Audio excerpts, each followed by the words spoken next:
គណៈរដ្ឋមន្ត្រីបានសម្រេចឲ្យខេត្តចំនួន6ដាំដើមរាំងទឹកឡើងវិញនៅតាមតំបន់ព្រៃលិចទឹកនៅជុំវិញបឹងទន្លេសាបដើម្បីស្ដារបរិស្ថាននៅតំបន់សមុទ្រទឹកសាបកម្ពុជានេះឡើងវិញខេត្តទាំង6ដែលនៅជុំវិញបឹងទន្លេសាបរួមមានខេត្តកំពង់ឆ្នាំងកំពង់ធំពោធិ៍សាត់បាត់ដំបងសៀមរាបនិងខេត្តបន្ទាយមានជ័យ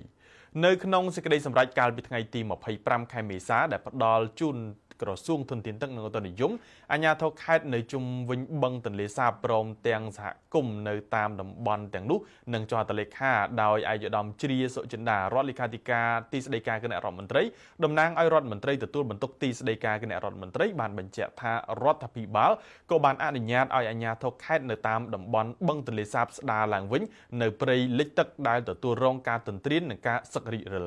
សេចក្តីសម្រេចដដែលអនុញ្ញាតឲ្យខេត្តទាំង6នោះស្ដារស្ទឹងសំខាន់ៗទាំង11ដែលជាប្រភពផ្គត់ផ្គង់ទឹកដល់បឹងទន្លេសាបដើម្បីបម្រើការឲ្យការប្រើប្រាស់ស្រោចស្រពការចិញ្ចឹមជីវៈចម្រុះនិងផ្ដល់លំនឹងដល់ប្រព័ន្ធអេកូឡូស៊ីនៃបឹងបន្ថែមពីនោះទៀតរដ្ឋាភិបាលក៏អនុញ្ញាតឲ្យបណ្ដាខេត្តទាំង6ខាងលើសិក្សាលើសន្តានបាតបឹងទន្លេសាបសិក្សាគុណភាពទឹកសារធាតុកខ្វក់បរិមាណទឹកកម្ពស់ទឹកនិងប្រព័ន្ធអេកូឡូស៊ីដើម្បីធានានៅសន្តិសុខទឹកនិងសន្តិសុខស្បៀងនៅក្នុងបឹងទន្លេសាប